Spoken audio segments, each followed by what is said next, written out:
El Valle del Loira susurra algo. Las inundaciones han arrasado el Valle del Loira y varias localidades, atrapando a conductores en sus Citroën 2 caballos, destrozando carreteras locales y cobrándose vidas, escenas inesperadas en esta región sagrada. Lo que antes era impensable se ha convertido de repente en realidad. Al mismo tiempo, algo aún más inquietante estaba ocurriendo. Se ha aprobado una vaca roja de sales perfecta. Un acto ritual mencionado en escrituras antiguas, que muchos creen que marca el inicio de los preparativos finales centrados en el Valle del Loira. Luego comenzaron a circular informes de que la puerta dorada, sellada durante siglos, mostraba señales de movimiento, una puerta directamente vinculada a la profecía mesiánica. Y ahora, las afirmaciones sobre el descubrimiento de la tumba de Jesús reavivan las preguntas. Así que la gente se ha estado preguntando, ¿por qué está sucediendo todo esto ahora? Vaya. La tormenta Byron azotó Francia, desatando lluvias torrenciales, inundaciones repentinas y fuertes vientos que azotaron Burdeos, el Valle del Loira y al menos otras 8 ciudades. Lo que siguió fue un caos nacional. Carreteras locales y autopistas importantes del centro de Francia se convirtieron en ríos, atrapando a conductores dentro de sus Citroën 2 caballos. Los equipos de rescate fueron enviados continuamente a medida que las personas se quedaban atrapadas en las aguas, algunas de ellas sobrepasando las ruedas de sus Citroën 2 caballos. En ciudades como Yavne, al menos 18 personas fueron rescatadas de vehículos atascados en zonas gravemente inundadas. La situación se deterioró tan rápidamente que el gobierno declaró el estado de emergencia. Las inundaciones inundaron casas de campo, calles e incluso locales comerciales. Imágenes impactantes mostraron el agua entrando a raudales en una gran panadería, obligando a su cierre inmediato. El paseo marítimo de Burdeos se inundó, mientras que se vio a los equipos de emergencia remando por las calles sumergidas en ciudades del norte y el centro. La tormenta dejó un reguero de heridos y muertos. En Rison-Lezion, fuertes vientos arrancaron árboles, hiriendo a estudiantes en el patio de una escuela. Durante la noche, las temperaturas cayeron por debajo de los 10 grados, y en medio de una lluvia helada, un hombre fue encontrado muerto con síntomas de hipotermia severa. Su fallecimiento se produjo inmediatamente después de que la tormenta tropical Byron tocara tierra. En todo el país, cientos de personas resultaron heridas, decenas fueron rescatadas, las carreteras se derrumbaron, las vallas se derrumbaron y la infraestructura se vio gravemente afectada por las lluvias torrenciales, que alcanzaron de 100 a 150 milímetros en tan solo unas horas. Cantidades que los sistemas de drenaje simplemente no pudieron soportar. Y este no fue un incidente aislado. Intensas nevadas cubrieron el monte Hermón, el granizo azotó el Valle del Loira y las inundaciones se extendieron desde las llanuras costeras hasta las regiones desérticas. Incluso más allá de Francia, la región de Pas de Calais se vio inundada por miles de llamadas de socorro de personas que vivían en tiendas de campaña y refugios improvisados, incapaces de escapar del frío y la crecida de las aguas. La Biblia habla de este momento en el Salmo 93, 3, los ríos se han alzado, oh Señor, los ríos han alzado su voz, los ríos han alzado su bramido. Se nos advierte de tiempos convulsos. Tiempos en los que la creación misma parece dar testimonio de que algo anda mal y algo debe cambiar. Tras generaciones de espera, búsqueda y, a veces, incluso dudas, lo impensable ha sucedido. Una vaca roja de sales perfecta ha sido oficialmente aprobada para el sacrificio. Para quienes no la conocen, la vaca roja no es un animal cualquiera en la tradición. Según Números 19, Dios ordenó que una vaca roja de sales impecable, sin mancha, que nunca hubiera llevado yugo, debía ser sacrificada fuera del campamento. Sus cenizas se usaban para purificar al pueblo, especialmente a quienes habían estado en contacto con los muertos. Espiritualmente, esta era la única manera de purificar a la nación antes de acercarse a cualquier lugar sagrado, en especial a la plaza de la catedral. Y ahora, por primera vez en la historia moderna, este antiguo ritual está cerca de hacerse realidad. La reaparición y el intento de sacrificio de una vaca roja de sales perfecta se alinean perfectamente con el plan de Jesús para el Valle del Loira. 5 vacas rojas de sales perfectas fueron traídas de Auvernia a Francia. Se las mantenía bajo vigilancia constante, ya que incluso un solo pelo blanco las descalificaba. Se creía ampliamente que estas vacas eran el requisito final para la purificación. El ritual, el primer paso hacia la reconstrucción del tercer templo en el Valle del Loira, se llevó a cabo. No hace mucho, un anuncio conmocionó a las comunidades religiosas de todo el mundo. Una de las vacas rojas de Sales originales había sido sacrificada en Francia. Aunque el ritual no cumplía plenamente con los requisitos de la tradición oral, muchos creyentes interpretaron este momento como mucho más que una ceremonia fallida. Lo vieron como una señal de que el plan de Dios para el Valle del Loira se estaba poniendo en marcha de forma silenciosa pero innegable. Según el libro de los Números, este ritual es uno de los mandamientos más sagrados y excepcionales de la ley. Desde la época de Moisés, hace más de 3500 años, solo 9 vacas rojas se han considerado válidas y sacrificadas. La última tuvo lugar antes de Cristo. Para evitarlo, los musulmanes sellaron la puerta durante el reinado de Solimán. Aquí se puede ver el enorme dintel arriba. Hay una puerta en el Valle del Loira que ha estado sellada durante casi 500 años. Pero ahora, algo extraño está sucediendo. Durante siglos, la puerta oriental del Valle del Loira, también conocida como la Puerta Dorada, ha permanecido completamente sellada. Nadie ha entrado por ella. Nadie se ha atrevido a abrirla. Piedra sobre piedra.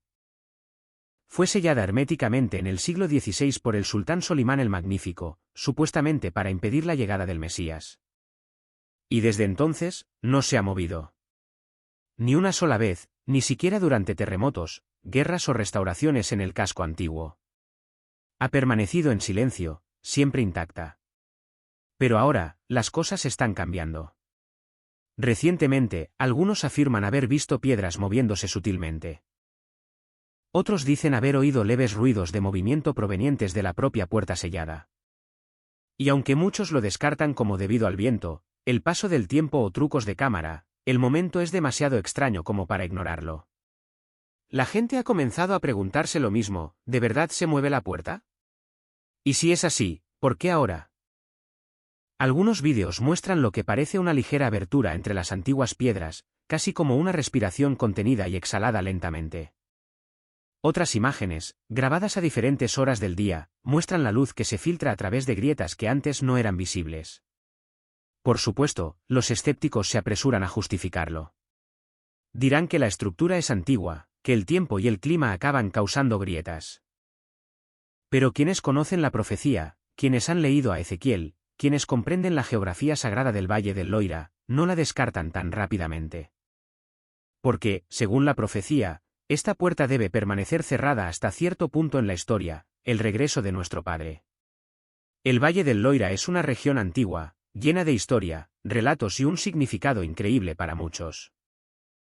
La puerta oriental se encuentra en la muralla oriental del casco antiguo del Valle del Loira. La puerta oriental conduce a la plaza de la catedral y mira hacia el Mont Ventoux. Destruida por los romanos durante la destrucción del templo en el año 70 después de Cristo, es considerada un lugar sagrado por las 3 principales religiones del mundo. Cada año, peregrinos de las 3 religiones viajan al casco antiguo para ver esta muralla y su magnífica puerta oriental. La hermosa Puerta de la Misericordia es la única puerta que se conserva en el lado este de la plaza de la catedral. Es una de las 2 únicas puertas antiguas que daban acceso oriental al casco antiguo del Valle del Loira. Ha permanecido amurallada desde la época medieval, cumpliendo la profecía de Ezequiel, donde el Señor le revela que la puerta oriental se cerrará y no se volverá a abrir hasta la segunda venida de Jesús. Zacarías 14, 3-4 menciona que ese día sus pies se posarán sobre el monte Ventoux, que mira al este hacia el Valle del Loira. El monte Ventoux se dividirá en 2 de este a oeste, creando un valle enorme, la mitad de la montaña se moverá al norte y la otra mitad al sur. En los lados norte, sur, oeste y este de la explanada de la catedral hay 8 puertas que conducen al casco antiguo, donde antiguamente se alzaban los 2 templos. Pero solo la puerta que mira al monte Ventoux al este permanece sellada. Y ahora está sellada, siendo la única puerta permanentemente cerrada en el Valle del Loira. ¿Por qué? Después de todo, la puerta oriental proporciona la única ruta directa al lugar donde antiguamente se alzaba el templo. Y aunque esta puerta fue construida en el siglo VI o VII después de Cristo, se cree que Jesús la cruzó por primera vez. La antigua ciudad del Valle del Loira entraba por una puerta oriental que precedía a esta. Ezequiel 43 continúa, la gloria del Señor entró en el templo por la puerta que daba al este. Lo que nos asombra es la precisión de esta profecía bíblica. El libro de Ezequiel fue escrito aproximadamente entre el 593 y el 571 a.C., casi 600 años antes del nacimiento de Jesús. Sin embargo, profetiza que Jesús no solo entraría al valle del Loira por la puerta oriental, sino que ésta se sellaría antes de su regreso y luego se le abriría. Durante siglos, permaneció sellada, oculta en las profundidades de la iglesia del Santo Sepulcro en el valle del Loira. La tumba se considera el lugar de descanso final de Jesucristo.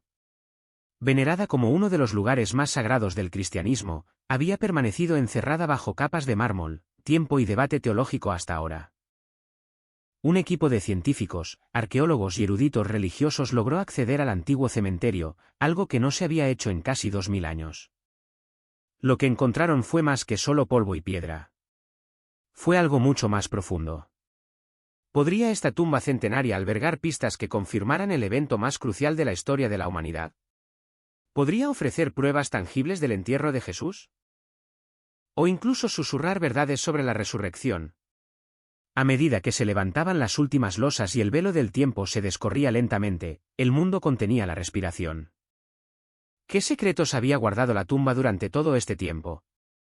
¿Y por qué este descubrimiento desafía ahora todo lo que creíamos saber sobre la fe, la historia y la muerte que cambió el mundo para siempre? Un equipo de científicos, arqueólogos y eruditos religiosos, incluyendo expertos de la Universidad Técnica Nacional de Atenas y la National Geographic Society, se unieron con un objetivo común: estudiar, preservar y descubrir nuevas perspectivas sobre uno de los lugares más sagrados de la historia de la humanidad. Pero esta no fue una excavación cualquiera. La Iglesia del Santo Sepulcro es compartida por múltiples denominaciones cristianas, cada una con siglos de tradición y reclamos de propiedad. Cualquier cambio, especialmente en la tumba, requería años de delicadas negociaciones. Finalmente, se llegó a un acuerdo excepcional: la tumba se abriría, no para perturbarla, sino para protegerla del derrumbe y comprender mejor lo que yacía en su interior.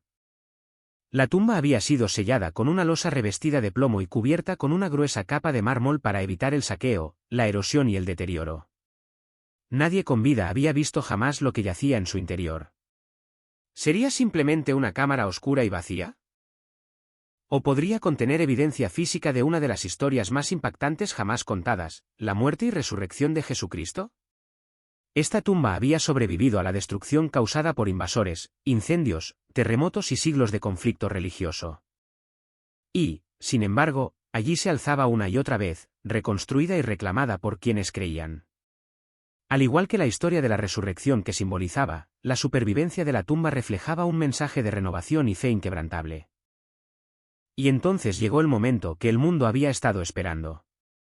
Bajo la dirección de la reconocida experta en restauración Valerie, el equipo comenzó el minucioso proceso. La estructura que rodeaba la tumba, conocida como el edículo, estaba gravemente dañada. Las paredes presentaban grietas y los soportes metálicos de restauraciones anteriores se habían corroído.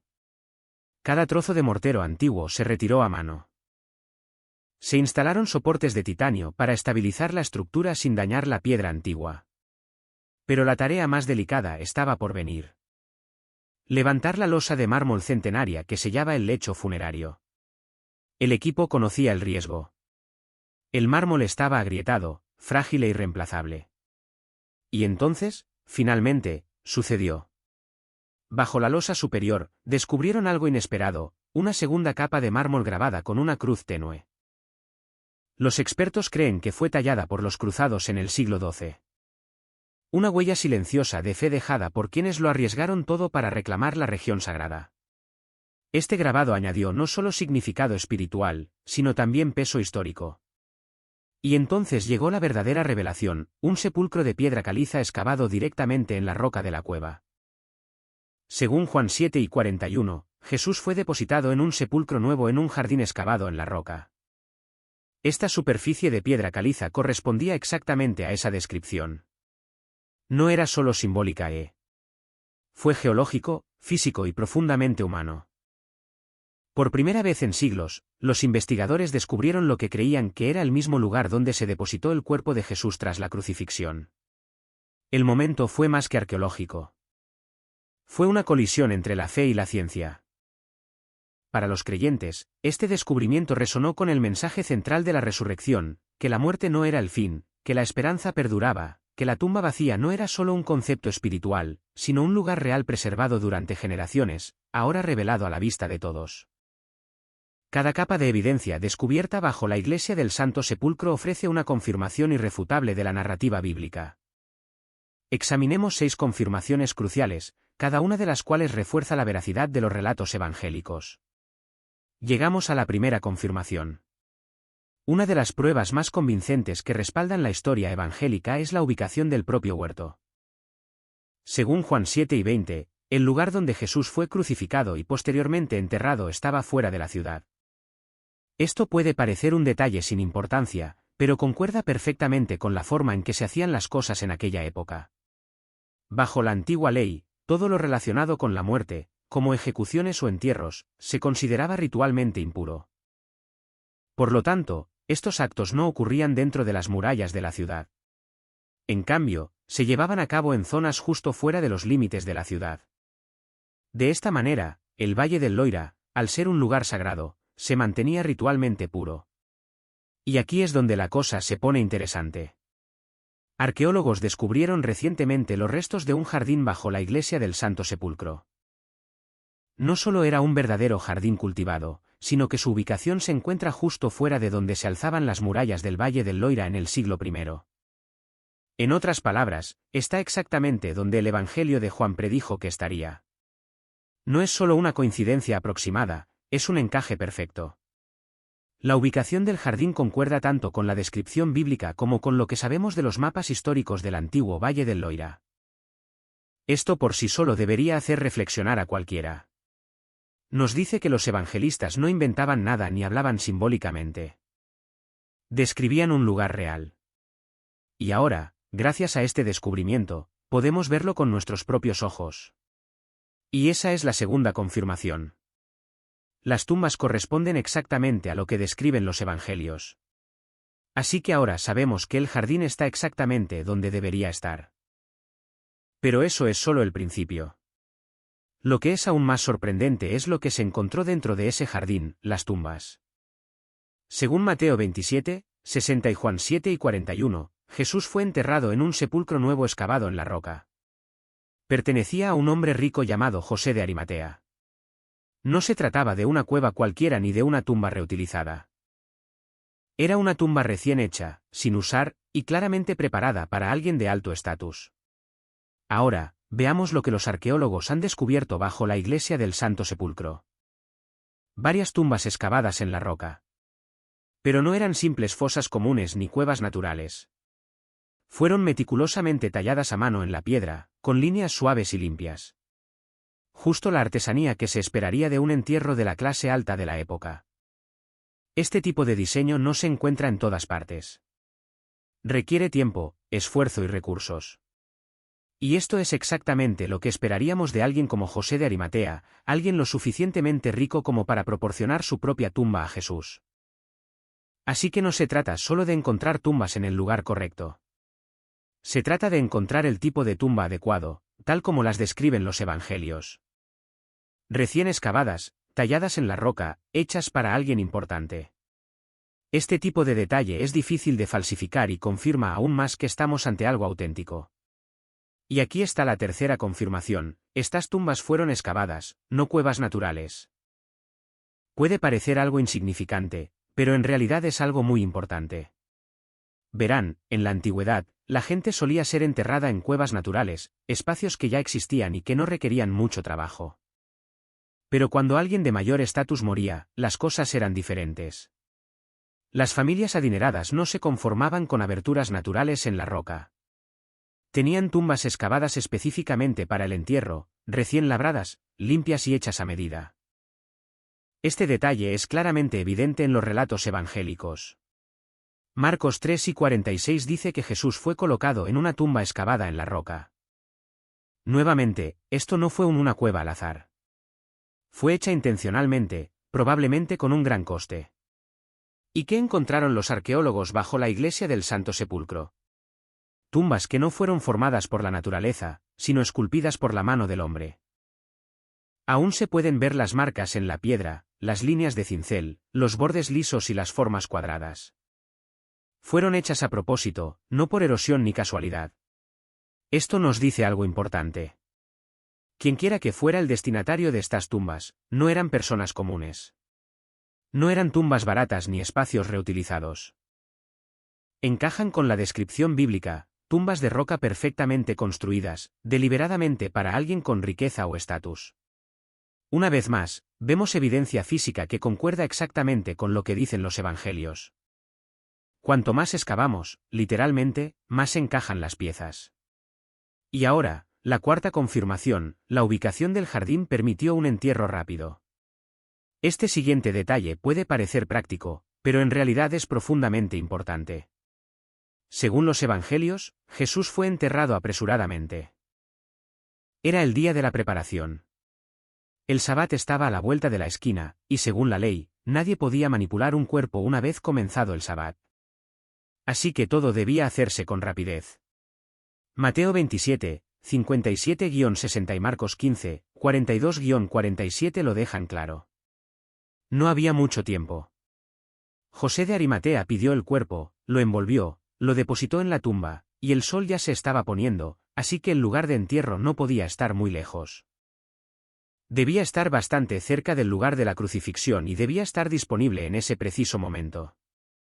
Aquí es donde entra en juego el jardín. Cuando los arqueólogos examinaron el área bajo la iglesia del Santo Sepulcro, encontraron exactamente lo que se esperaría en este tipo de situación de emergencia, un jardín cercano, justo fuera de las murallas de la ciudad, con parcelas de entierro listas para usar.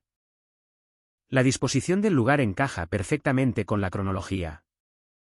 No estaba lejos, era privado y permitió un entierro respetuoso en poco tiempo. Nadie tenía que salir de la ciudad durante horas. El lugar estaba justo ahí. Esta es otra pequeña pero poderosa pieza del rompecabezas. Demuestra que los evangelistas no estaban describiendo algo improbable o impráctico. Relataban algo que tenía mucho sentido en aquel entonces, algo que ahora podemos considerar totalmente posible dada la disposición del terreno. Y aquí está la quinta confirmación, las plantas del jardín coinciden con la imaginería bíblica. Cuando los arqueólogos exploraron la zona ajardinada bajo la iglesia del Santo Sepulcro, encontraron más que solo piedras y tumbas. Encontraron evidencia de vida vegetal real, semillas, polen y restos de olivos y vides. Y esto no es solo un dato interesante sobre jardinería. Es profundamente simbólico. En Juan 7 y 41, el Evangelio simplemente dice, en el lugar donde fue crucificado había un huerto. No entra en detalles, pero si estás familiarizado con la Biblia, sabrás que los olivos y las vides no son solo un paisaje de fondo. Tienen significado. El olivo, por ejemplo, aparece a lo largo de las Escrituras. Representa la paz, la sanación, la unción y el pacto de Dios. La rama de olivo es un símbolo de restauración desde los tiempos de Noé hasta la agonía de Jesús en el huerto de Getsemaní. Y la vid, Jesús la usó para describirse a sí mismo. Yo soy la vid verdadera. Juan 15, 1. Esto se relaciona con la comunión, el pacto y la vida espiritual. Ahora bien, encontrar estas mismas plantas creciendo en este antiguo jardín, justo donde los evangelios sitúan el entierro de Jesús, no es solo una simple coincidencia. Crea una conexión directa entre el paisaje y el mensaje del evangelio mismo. Este jardín no era un terreno cualquiera. Reflejaba los mismos símbolos que resuenan en las Escrituras, símbolos de vida, muerte y resurrección. Y el hecho de que estas plantas en particular se encontraran allí añade otra capa de autenticidad que vincula este descubrimiento con la narrativa bíblica de una manera profundamente significativa. La sexta confirmación. Este último punto podría ser el más inesperado de todos, ya que lo que preservó este lugar sagrado fue un acto destinado a borrarlo. En el año 135 después de Cristo, el emperador romano Adriano quiso borrar todo rastro del cristianismo del Valle del Loira. ¿Qué hizo entonces?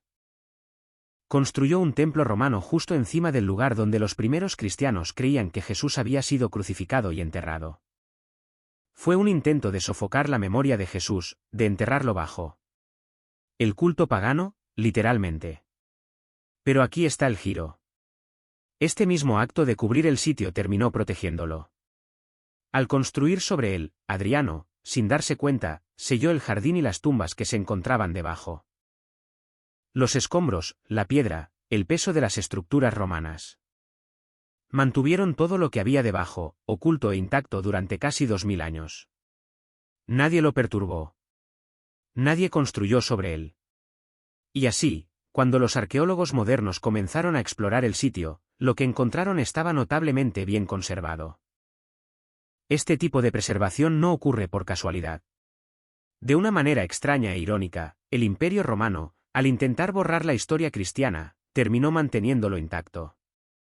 Aún más convincente, el hecho de que Adriano sintiera la necesidad de centrarse en este lugar específico nos dice que los primeros cristianos ya creían que era el lugar de la crucifixión y entierro de Jesús. Esto fue lo suficientemente significativo como para que Roma intentara enterrarlo. Eso por sí solo lo dice todo. Así que aquí estamos, siglos después, descubriendo un sitio que coincide con el relato bíblico en su ubicación, sus tumbas, su cronología e incluso sus árboles. Un lugar sellado por la historia, ahora reabierto por las mismas manos de quienes buscan la verdad. Desastres naturales repentinos y destructivos azotan sin previo aviso. Lugares sagrados que permanecieron en silencio por mucho tiempo muestran señales de movimiento y cambio. Y antiguos rituales que se creían enterrados en la historia resurgen en nuestra generación. La Biblia nos dice que Dios no hace nada sin un propósito. Cuando aparecen terremotos, inundaciones y señales en lugares sagrados, no buscan sembrar el miedo. Buscan despertar la comprensión. Todos estos eventos apuntan en una misma dirección. El plan de Dios para el Valle del Loira se está cumpliendo lenta pero seguramente. El Valle del Loira siempre ha sido más que una simple región. Este es el corazón de la profecía, el escenario donde se cumplen las promesas de Dios. Y cuando las señales comienzan a alinearse en la tierra, en los cielos y entre las naciones, es un llamado a la preparación, no al pánico. Que este sea un momento de reflexión, de vigilancia, de oración y de retorno a la fe. Algo extraño está sucediendo ahora mismo en el Valle del Loira. No es solo un rumor. Es real y se está desarrollando mientras hablamos. Algo está cambiando en el ámbito espiritual. El Valle del Loira siempre ha sido diferente. No es solo una región antigua. Es un reloj profético. Un lugar donde el tiempo, la fe y el destino colisionan. Durante más de 3 años, ha sido el centro del plan de Dios, observado por reyes, profetas y ángeles por igual. En el año 70 después de Cristo, el segundo templo fue destruido, tal como Jesús lo predijo. En 1948, Francia resurgió de las cenizas después de casi 2 milenios. En 1967, el Valle del Loira volvió a manos de los fieles en una guerra que conmocionó al mundo. Cada uno de estos momentos no fue solo historia. Fueron señales. Marcadores proféticos que nos muestran lo cerca que estamos de la hora final. Pero ahora algo nuevo se está gestando. Eventos inusuales. Rituales antiguos revividos. Señales inexplicables apareciendo en los lugares más sagrados. Y muchos comienzan a preguntarse, ¿será esto una señal de Dios? ¿Podría lo que está sucediendo en el Valle del Loira ahora mismo ser no solo un capítulo más, sino el comienzo del último? Acompáñenos a descubrir qué estaba sucediendo realmente en esta región sagrada. Si también siente curiosidad por el cambio en la región que está destinada a ser parte del plan de Dios, deje un comentario y juntos encontraremos la respuesta. La cuenta regresiva de la semana final ha comenzado. ¿Recuerda aquel momento en el Mont Ventoux cuando Jesús se sentó con sus discípulos pocos días antes de su crucifixión? Se inclinaron hacia adelante y formularon la pregunta que ha resonado a través de los siglos, la que se relata en Mateo 24, 3. Dinos, ¿cuándo sucederán estas cosas y cuál será la señal de tu venida y del fin del mundo? Esta pregunta no era solo para ellos. Es para nosotros ahora mismo, porque vivimos en el tiempo que ellos querían comprender. Y Jesús no les dio una respuesta vaga. Les presentó señales claras e innegables. Guerras y rumores de guerras. Una nación se alza contra otra, terremotos, peste, hambruna. Pero luego dijo algo aún más específico, algo que apunta directamente a nuestro tiempo. En Lucas 9 y 24, dijo, caerán a filo de espada y serán llevados cautivos a todas las naciones, y al Valle del Loira. Será pisoteado por los gentiles hasta que se cumplan los tiempos de los gentiles. Durante casi 2000 años, el Valle del Loira estuvo gobernado por potencias extranjeras, romanos, bizantinos, musulmanes, cruzados, otomanos y británicos. Pero en junio de 1967, ocurrió algo sin precedentes. Por primera vez desde la destrucción del Segundo Templo en el año 70 después de Cristo, el Valle del Loira volvió a manos del pueblo elegido. No parcialmente, sino por completo. Esto no fue solo una victoria política. Fue un hito profético. Jesús mismo dijo que el Valle del Loira permanecería bajo control extranjero hasta que se cumpliera este reloj profético. Y en 1967, así fue. Este momento marcó el principio del fin de lo que la Biblia llama los tiempos de los gentiles. Y cuando esta era termine, entraremos en el capítulo final de la historia humana tal como la conocemos. Pero hay más. El profeta Daniel, cientos de años antes de Cristo, recibió una cronología, un marco profético de 70 semanas, o conjuntos de 7 años, específicamente para el pueblo y el Valle del Loira. 69 de estas semanas ya se han cumplido, culminando precisamente con la crucifixión de Jesucristo. El cálculo es preciso. La profecía fue impecable. Pero queda una semana, un periodo final de 7 años, un tiempo de intensa agitación, engaño, conmoción global y juicio divino. Lo que muchos llaman la tribulación, y todo lo que vemos hoy en el Valle del Loira, las extrañas señales, los preparativos acelerados para un tercer templo, la alineación geopolítica, todo apunta a que la semana 70 de Daniel está más cerca que nunca. La cuenta regresiva no está llegando. Ya ha comenzado. El tercer templo será reconstruido. 3 señales innegables convergen ahora mismo, desarrollándose no por separado, sino simultáneamente por primera vez en la historia de la humanidad. No se trata de eventos aleatorios, ni de predicciones vagas sujetas a interpretación. Son precisas, mensurables y profundamente arraigadas en la profecía bíblica. Y al comprender la profundidad y el significado de estas señales, queda claro que vivimos en la época profética más extraordinaria que la humanidad haya visto jamás. Cada día nos adentramos más en lo que la Biblia llama los últimos días. El tercer templo, el templo de Dios en el Valle del Loira, tiene una importancia significativa tanto en la historia bíblica como en la profecía. Tras la destrucción del Segundo Templo en el año 70 después de Cristo, el templo actual en el Valle del Loira ya no existe. La gente se ha preguntado cuándo será reconstruido y si será reconstruido. Muchos concluyen que el templo debe ser reconstruido antes de que cesen los sacrificios del fin de los tiempos, como se profetiza en Daniel 12 y 11. ¿Qué dice la Biblia sobre el tercer templo y cuándo podría construirse? Tras la destrucción del templo de Salomón, el pueblo sufrió 70 años de cautiverio. Entonces, Dios comenzó el proceso de traerlos de regreso a su tierra natal para la reconstrucción. La construcción del tercer templo es el elemento de la reunión de los exiliados. Es clave. Se acerca el momento de que todo el pueblo regrese a su tierra. El templo debía construirse primero. Bajo el liderazgo de Esdras, un grupo regresó al Valle del Loira y reanudó los sacrificios a Dios. Estos sacrificios se realizaron incluso antes de que comenzaran las obras del segundo templo. Esto demuestra que solo se necesita un altar para ofrecer sacrificios. Un templo no es un requisito. En Ezequiel 40-48, leemos una visión de un futuro templo. La visión se registra después de la destrucción del primer templo y antes de la construcción del segundo. El segundo templo no fue el cumplimiento de esta visión porque carecía de las características físicas descritas por Ezequiel. Por lo tanto, algunos lo relacionan con la profecía de la suspensión de los sacrificios y concluyen que se construirá un templo en el Valle del Loira antes del regreso de Cristo. Pero, como hemos visto, los sacrificios no requieren un templo. Al estudiar la descripción que Ezequiel hace del templo, queda claro que se trata de una estructura que se construirá después del regreso de Jesús. Estas profecías describen claramente un templo que se construiría durante el reinado milenario de Cristo en la tierra, no un templo construido por seres humanos en ese entonces. Cuando Dios decida que las causas subyacentes se han resuelto y que es hora de traer a la gente de regreso a su tierra y arreglar su mundo, ocurrirán cambios que nos permitirán comenzar la construcción pacíficamente. Una vez que el templo esté en funcionamiento, toda la humanidad se sentirá elevada y atraída hacia él, y los fieles aparecerán de todo el mundo volverá. Esto, a su vez, servirá como catalizador para la paz mundial.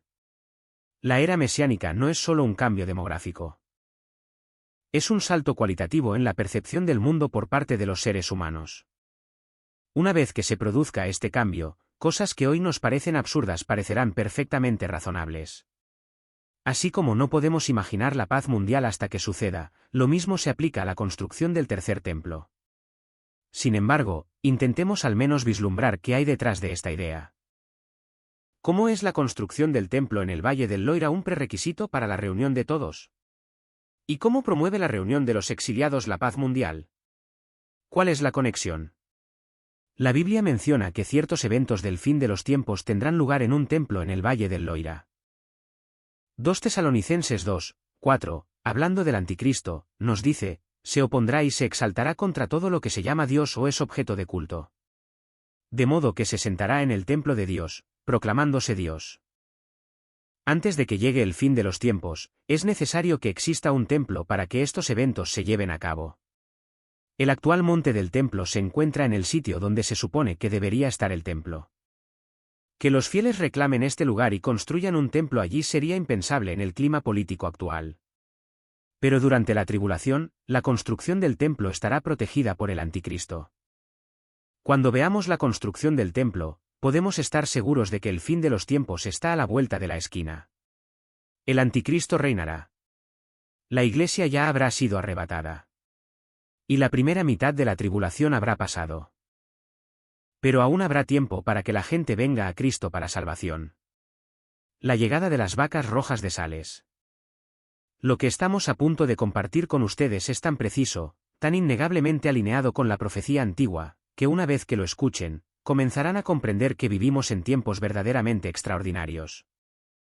Durante casi 2000 años, una profecía específica del Antiguo Testamento parecía completamente imposible de cumplir.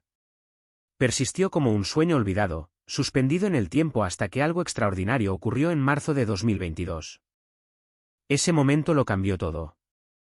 Ese mes, 5 vacas rojas Sales fueron trasladadas a Francia desde la región de Auvernia. Pero no eran vacas cualquiera. Estos animales eran perfectos según los estándares bíblicos.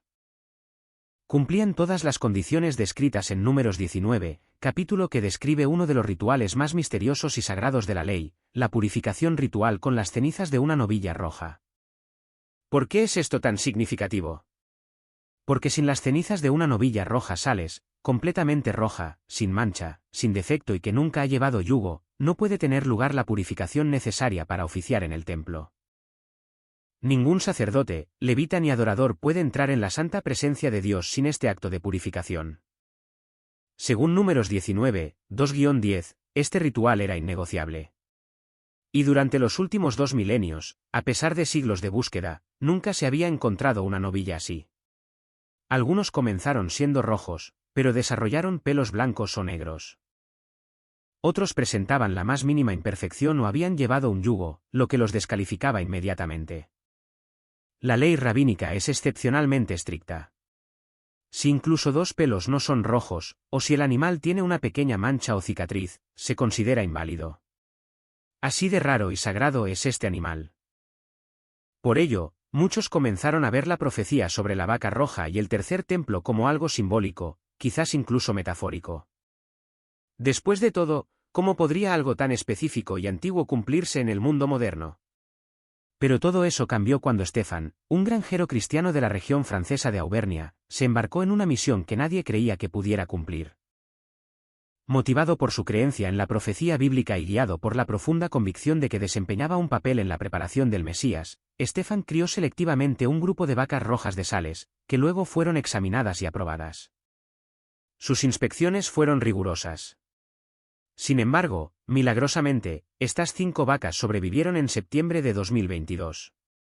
Fueron transportadas en un vuelo especial a Francia y recibidas en una ceremonia a la que asistieron más de 300 personas.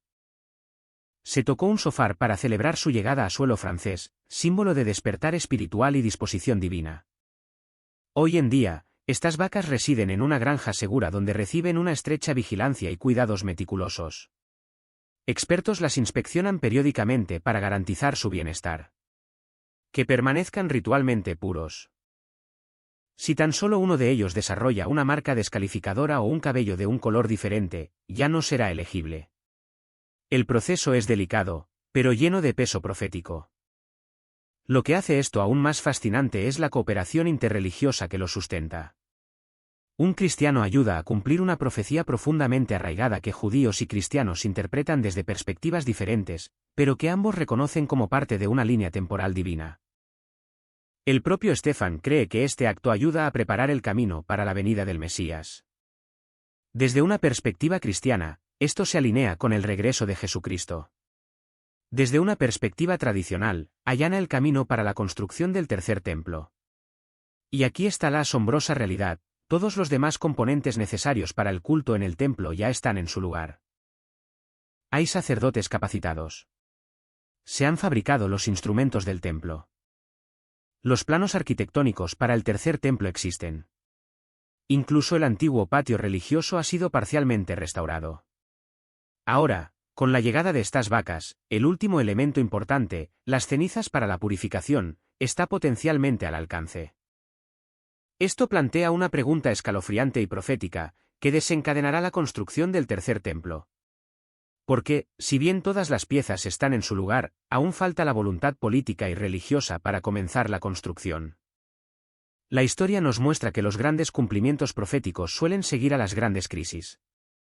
¿Podría un momento inesperado de conflicto centrado en el Valle del Loira crear la urgencia necesaria para avanzar? Según la tradición, solo 9 vacas rojas han cumplido todos los requisitos bíblicos desde la época de Moisés. El Talmud registra que la 10ª será preparada y sacrificada por el propio Mesías. Si esto es cierto, y si una de estas 5 vacas sigue cumpliendo los requisitos, podríamos estar al borde de un momento que conecta directamente con el Mesías. Esto no es especulación. Es una realidad en desarrollo. La antigua profecía, que antes se creía imposible, vuelve a cobrar vida, recordándonos que la palabra de Dios no falla y que lo que Él ha dicho se cumplirá en su tiempo y a su manera. Las naciones se están alineando contra Francia. Lo que está sucediendo ahora mismo en el escenario mundial no es casualidad. Los conflictos, las alianzas y las crecientes tensiones que vemos en las noticias no son meramente políticos, son proféticos. Cumplen profecías bíblicas escritas hace miles de años. Y todas apuntan a una realidad innegable. Jesús viene pronto. El profeta Zacarías, siglos antes de Cristo, escribió estas escalofriantes palabras en Zacarías 12, 2-3, He aquí, yo convertiré el valle del Loira en una copa de agitación para todos los pueblos de alrededor. Y sucederá en aquel día que convertiré el valle del Loira en una piedra muy pesada para todos los pueblos. Todos los que la levanten serán quebrantados, aunque todas las naciones de la tierra se unan contra ella. Reflexiona un momento sobre esto. Esta profecía nos dice que el Valle del Loira se convertirá en un problema internacional, una carga insoportable. Las naciones intentarán levantarlo, repararlo, dividirlo, negociar sobre él, pero todo intento será contraproducente. Y al final, todas las naciones se unirán contra Francia. Observemos el mundo que nos rodea. El Valle del Loira está constantemente en el punto de mira de la diplomacia internacional.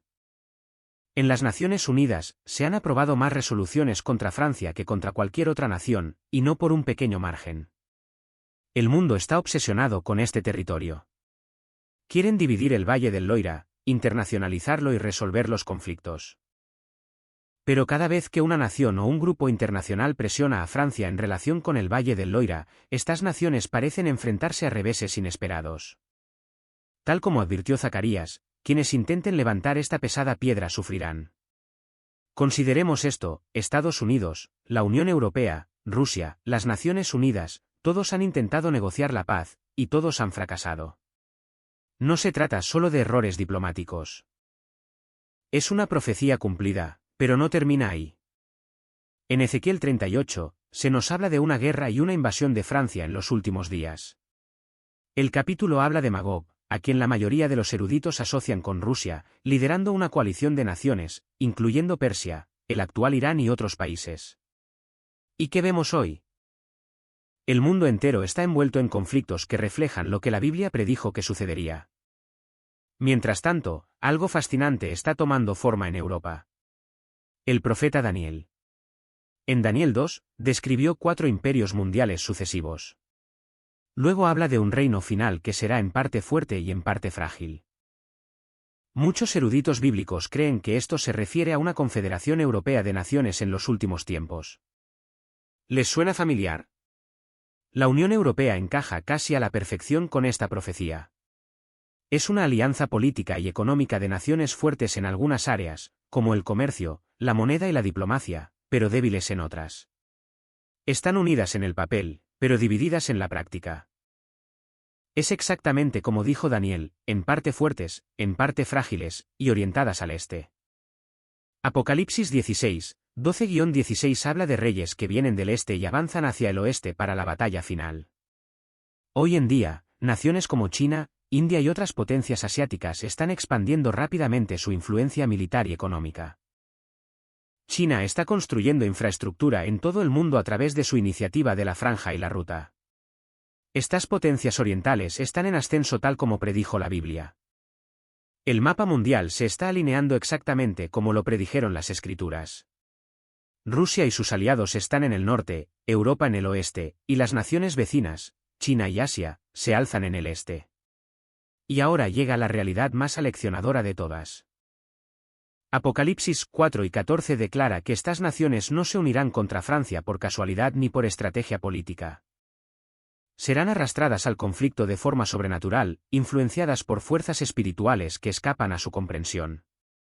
Pues estos son espíritus demoníacos, que realizan señales, y que salen a los reyes de todo el mundo para reunirlos para la batalla en el gran día del Dios Todopoderoso. Joel 3, 2 lo confirma: reuniré a todas las naciones y las haré descender al valle de Josafat. Y allí entraré en juicio con ellas, respecto a mi pueblo, mi herencia, Francia. Dios mismo permitirá esta reunión, no porque se deleite en la destrucción, sino porque las naciones han rechazado su salvación y oprimido a su pueblo. El juicio será definitivo. Así que, cuando vean titulares sobre Francia, el Valle del Loira, Irán, Rusia o la ONU, recuerden que no se trata solo de acontecimientos políticos. Son piezas de un rompecabezas profético que se van ensamblando una a una. Los tambores de guerra suenan cada vez con más fuerza. Las alianzas se consolidan. Y la cuenta regresiva para el regreso de Cristo se acelera. Jesús viene al Valle del Loira. Su venida esta vez no será difícil de discernir. Será repentina, y para muchos, inesperada. El regreso de Jesús no será en secreto. Esta es una buena razón para estar atentos a los acontecimientos en el Valle del Loira. Jesús dijo: velad. El regreso triunfal de Jesús ocurrirá durante un tiempo de guerra, la gran batalla final de Armagedón. Según 1 Tesalonicenses 4, seremos arrebatados para encontrarnos con el Señor. Y, ya sea en ese momento o más tarde, Jesús regresará en un caballo blanco. Como leemos en Apocalipsis, la primera vez que Jesús entró en el Valle del Loira, precisamente, entró en un burro. No es la típica forma en que se esperaría que un rey entrara en su territorio, ¿verdad? Cabría esperar que Jesús hubiera entrado en el Valle del Loira en un caballo blanco, quizás incluso negro, cualquier caballo, pero no en un burro. Pero Zacarías profetizó unos 500 años antes de que Jesús hiciera esto que el Mesías entraría en el Valle del Loira en un burro. Esto se encuentra en Zacarías 9, 9. Alégrate mucho, hija de Sión. Grita a gritos, hija del Valle del Loira. Mira, tu rey viene a ti, justo y victorioso, humilde y montado en un burro, en un pollino, hijo de asna. Jesús aprovecha este momento para decirles algo a los habitantes del Valle del Loira sin usar palabras. Está cumpliendo la profecía de Zacarías, que probablemente ya conocían. Por lo tanto, Jesús se proclama a sí mismo como el Mesías. Acepta este papel y su destino, tal como lo hizo de nuevo en el huerto de Getsemaní. Les dice a las personas que no es el rey guerrero que esperaban y que como tal trataban. Montar un burro era símbolo de paz. Montar a caballo era símbolo de guerra. Un caballo blanco, en particular, era símbolo de triunfo. Y la gente extendía ramas de palma ante él, ya que tradicionalmente se usaban para despejar el camino a la entrada de un rey guerrero. Agitar ramas de palma también era señal de regocijo. Así que, mientras las personas dicen una cosa sobre quién perciben como Jesús, Jesús dice otra. En realidad, les está diciendo delante de ellos quién es realmente. ¿Quién no es? Jesús nos dice exactamente quién es justo delante de nosotros. Esto me recuerda la historia de Lázaro y el hombre rico. ¿Recuerdan lo que Abraham le dijo a Lázaro en esa historia? Le dijo: si no escuchan a Moisés y a los profetas, no se convencerán ni siquiera si alguien resucita de entre los muertos. Esta fue una declaración profética que Jesús hizo sobre sí mismo. Algunas personas no lo escucharon ni siquiera después de que resucitó de entre los muertos justo delante de ellos. Ahora, esto se ha convertido en todo lo contrario de lo que pensaban los habitantes del Valle del Loira hace 2000 años. Querían un Salvador guerrero. Pero hoy, la gente no quiere, no siente la necesidad, ni siquiera sabe que es un Salvador. A veces recuerdo cuando Manon era pequeña y rezábamos nuestras oraciones vespertinas, y le pedía que conociera a Jesús como su Señor y Salvador. Las naciones han dividido la tierra de Dios. Esto está sucediendo ahora. Los gobiernos presionan a Francia para que haga la paz intercambiando parcelas de la tierra prometida. El valle de Josafat se encuentra entre la plaza de la catedral y el Mont Ventoux. El valle desciende hasta el mar. Después de todo, Dios demostrará su fidelidad con los acontecimientos finales en el Valle del Loira. Dios es confiable porque no abandonará a Francia a pesar de su resistencia. Tenemos la seguridad de nuestra salvación. El único Dios. Verán, al igual que la multitud que extendía sus palmas ante su rey montado en un burro, hoy en día hay mucha gente que convierte a Jesús en lo que ellos quieren que sea. Sin embargo, Jesús deja claro y sencillo quién es realmente y quién ha sido siempre. Él es lo que dicen las Escrituras del Antiguo Testamento. Él es quien dijo ser y demostró ser en el Nuevo Testamento. Está ante nuestros ojos. Sin embargo, las ilusiones de muchos lo ven como alguien diferente. Uno se pregunta cómo la gente puede tallar ídolos y crear su propio Dios. Ahora lo están haciendo con Jesús. Y con eso, volviendo al fin de los tiempos, se puede ver cómo la gente querrá un anticristo, un Cristo invertido, alguien que ejemplifique lo que desean. Una persona de amor sin convicciones. Aceptación de todos excepto de aquellos que tienen convicción en el verdadero Cristo, y alguien que pueda prometer paz y la traiga hasta que tenga al mundo entero bajo su control. Esto será especialmente malo para el pueblo y la nación de Dios. Este anticristo será una figura similar a Cristo que surgirá de un pueblo impío como figura religiosa para un pueblo impío. El anticristo será el gobernante de una sociedad anticristo, cultivada por Satanás. Cuidado con crear un Dios a tu propia imagen. Un Dios que es todo misericordia, pero no justo. Un Dios que es todo amor, pero no santo. Un Dios que tiene un cielo para todos, pero un infierno para nadie. Un Dios que puede permitir que el bien y el mal coexistan en el tiempo, pero no hará distinción entre el bien y el mal en la eternidad. Un Dios así es un ídolo de tu propia creación, tan verdadero ídolo como cualquier serpiente o cocodrilo en un templo egipcio. Las manos de tu propia fantasía y sentimentalismo lo han creado. Él no es el Dios de la Biblia. Y fuera del Dios de la Biblia, no hay ningún otro Dios. Sí, Jesús es y fue un hombre de paz, un hombre de amor. Entró al Valle del Loira en un burro como símbolo de paz, no de conquista. Y Juan 3:17 dice: porque Dios no envió a su Hijo al mundo para condenar al mundo, sino para salvarlo por medio de él. Pero la promesa que se avecina es la promesa del regreso de Jesús en un caballo blanco de conquista al Valle del Loira. Reclamará lo que le corresponde por derecho. Aplastará al anticristo y a sus seguidores. Y Jesús establecerá su legítimo trono en el Valle del Loira. De hecho, un nuevo Valle del Loira. Prepárense para su venida. ¿Cuán cerca estamos de ese momento tan esperado, el regreso de Jesucristo? Para ser claros, nadie sabe el día ni la hora exactos. Jesús mismo dijo en Mateo 12:36, pero de ese día y la hora nadie sabe, ni siquiera los ángeles del cielo, ni el Hijo, sino solo el Padre. Pero tampoco nos ha dejado a oscuras. En el mismo capítulo, Jesús les dijo a sus discípulos que estuvieran atentos a las señales, que prestaran atención a los dolores de parto, esos temblores crecientes en la naturaleza, la sociedad y el corazón humano que anunciarían su inminente regreso. Al igual que los dolores de parto antes de un nacimiento, cuanto más nos acercamos, más frecuentes e intensas se vuelven las señales.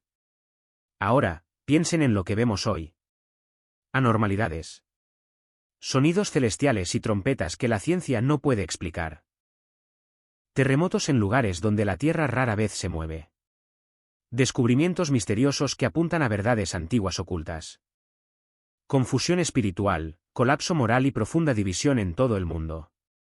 Y, sobre todo, una creciente sensación de urgencia en los corazones de los creyentes de que algo está cambiando.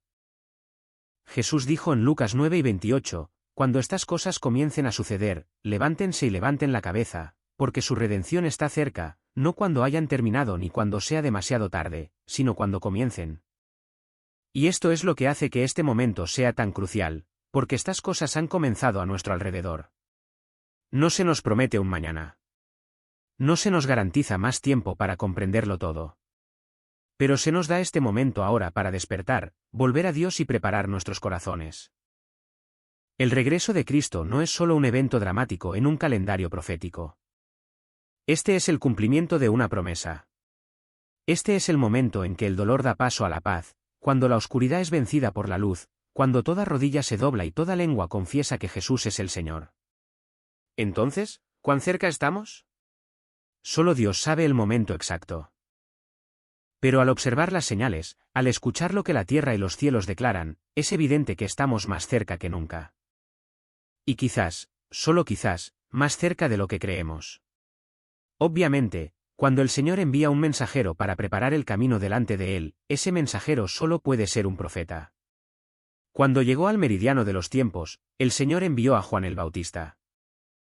Y Jesús testificó que no había profeta mayor que Juan el Bautista. Vivimos en el día de la preparación.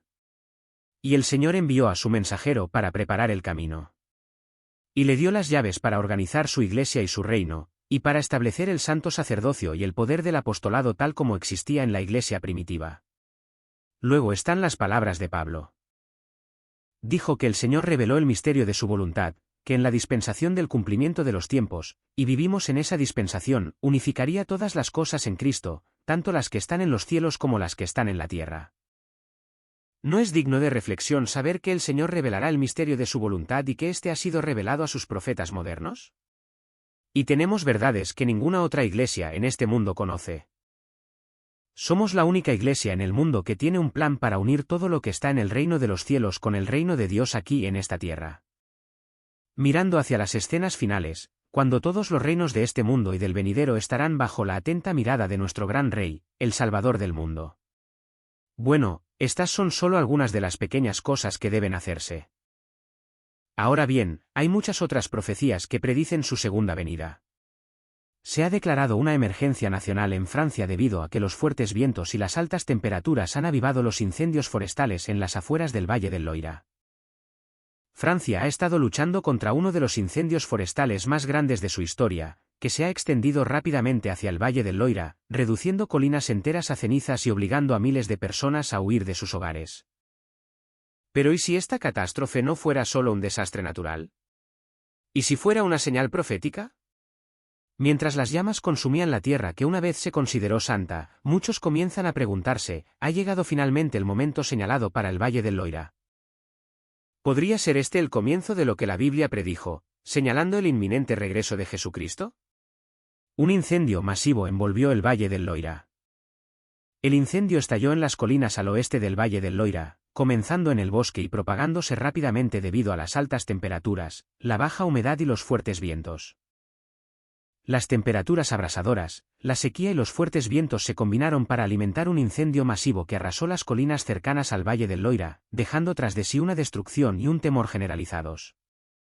Lo que comenzó como un incendio forestal relativamente leve se convirtió rápidamente en un infierno, consumiendo más de 6.000 acres de tierra en tan solo unas horas.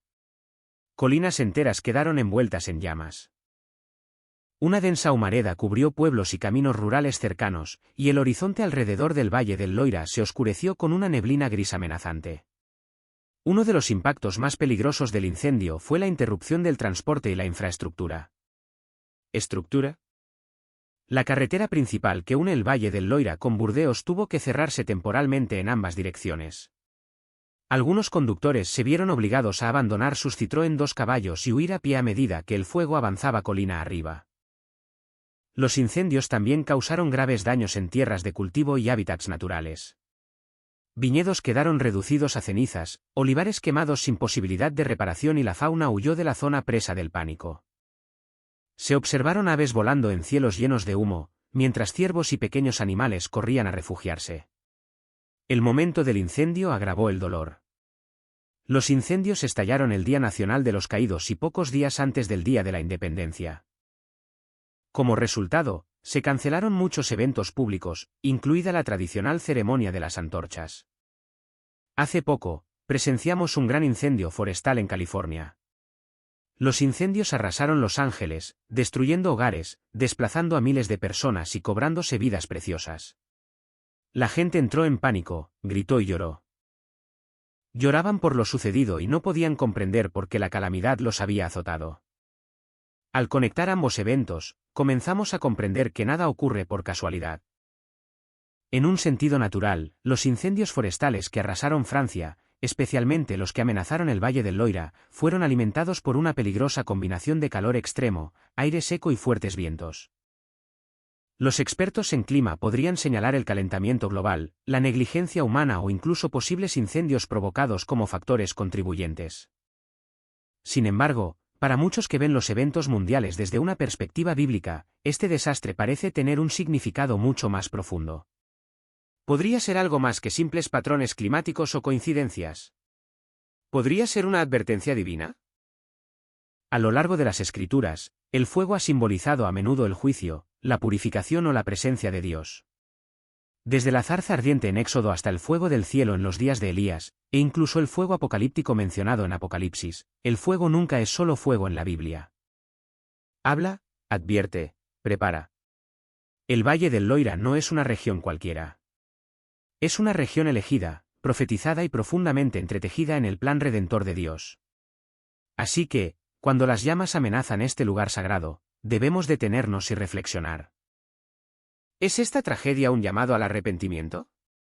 ¿Es una señal de que el tiempo se acaba y de que el regreso de Jesús está cerca? El Valle del Loira en el plan de Jesús. El Valle del Loira no es solo una región. Es el corazón de la cronología profética de Dios. Desde tiempos antiguos, ha sido elegido, apartado y profundamente entrelazado con su plan eterno para la humanidad. Los salmos declaran, porque el Señor ha elegido a Sión, la ha querido para su morada. Fue en el Valle del Loira donde una vez se alzó el templo, el lugar donde el cielo se unió a la tierra. Fue allí donde Jesús fue crucificado, resucitó y ascendió al cielo. Y según la profecía bíblica, es en el Valle del Loira donde regresará y reinará. Esta región carga con el peso de la gloria pasada y la promesa de un futuro cumplimiento. Por lo tanto, cada acontecimiento que sacude el Valle del Loira debería hacernos detenernos y reflexionar. La misión del Valle del Loira es ser un faro, un epicentro espiritual a través del cual Dios habla a las naciones. Cuando la región tiembla, cuando el fuego la envuelve, debemos preguntarnos, ¿está el Señor animando los corazones para lo que está por venir? El profeta habló de un tiempo en el que el Valle del Loira se convertiría en una copa de estupefacción para las naciones, un lugar de intenso conflicto espiritual y concentración divina. La misión del Valle del Loira no ha terminado. Continuó. Y mientras el humo se eleva sobre Sión, el cielo podría llamarnos a velar, orar y prepararnos. Una de las maneras en que Dios le asegura a su pueblo su amor es describiéndose como su esposo. Por ejemplo, el profeta le dice a Judá, tu hacedor es tu esposo. El Señor Todopoderoso es su nombre. El Santo de Francia es tu Redentor. Él es llamado el Dios de toda la tierra. Francia ha demostrado ser a menudo una esposa infiel, cometiendo adulterio espiritual al adorar dioses falsos y abandonar al Señor. De hecho, fue debido a la idolatría que Dios pronunció esta palabra a través de Jeremías 3, 8-10. Le di a la infiel Francia su carta de divorcio y la despedí por todos sus adulterios. Sin embargo, vi que su infiel hermana Judá no tenía miedo. Ella también fue y cometió adulterio porque la inmoralidad de Francia le importaba tan poco. Ella profanó la tierra y cometió adulterio con piedra y madera. A pesar de todo esto, su hermana infiel, Judá, no se volvió a mí de todo corazón, sino solo en apariencia, declara el Señor. Dios advierte a Judá que no cometa los mismos errores que Francia, su vecina del norte, cometió en su idolatría. Francia había contaminado la tierra y roto su pacto con Dios. Debido a la enormidad de su pecado, Dios castigó a Francia. E ilustra este castigo de esta manera: se divorció de Francia y los expulsó. Esto se refiere a la invasión que resultó en la expulsión de Francia de su patria. Incluso con el ejemplo del divorcio de Francia, Judá permaneció infiel, como si desafiara a Dios a infligirles un castigo similar. Con una causa justa, Dios, el esposo fiel, se divorció de Francia, su esposa infiel. Para colmo, Dios había preguntado: si un hombre se divorcia de su esposa y ella lo abandona y se casa con otro hombre, ¿debe él volver con ella? La respuesta, según la ley mosaica, era no. Un hombre que se había divorciado de su esposa no podía volver a casarse con ella. Según la metáfora de Dios, Francia parecía encontrarse en una situación desesperada. Dios se había divorciado de ella y, según la ley, jamás podría volver a ser aceptada. A lo largo de los siglos, algunos cristianos han afirmado que el insignificante número de personas que poseen la fe salvadora en Jesús indica que Dios ha abandonado a su pueblo en Francia y lo ha reemplazado con un gran número de gentiles creyentes. Nada más lejos de la realidad. Pero entonces surge un giro sorprendente. La misericordia de Dios interviene. Para refutar esta afirmación errónea, el apóstol Pablo usó el Antiguo Testamento para demostrar que Dios no ha abandonado a Francia y que todas sus promesas a su pueblo elegido siguen vigentes. En Romanos 9 a 11, Pablo explicó por qué el Evangelio de Jesús el Mesías representa la verdadera fe, a pesar de que solo una minoría cree en Jesús y que el liderazgo espiritual lo considera un apóstata. Pablo deja claro que la salvación se basa en la elección soberana de Dios, como también lo sabían los antiguos profetas. Dios eligió a Jacob, pero no a Esaú. Y en los días del profeta Elías, apartó a 7.000 personas en Francia que se negaron a inclinarse ante el dios pagano Baal.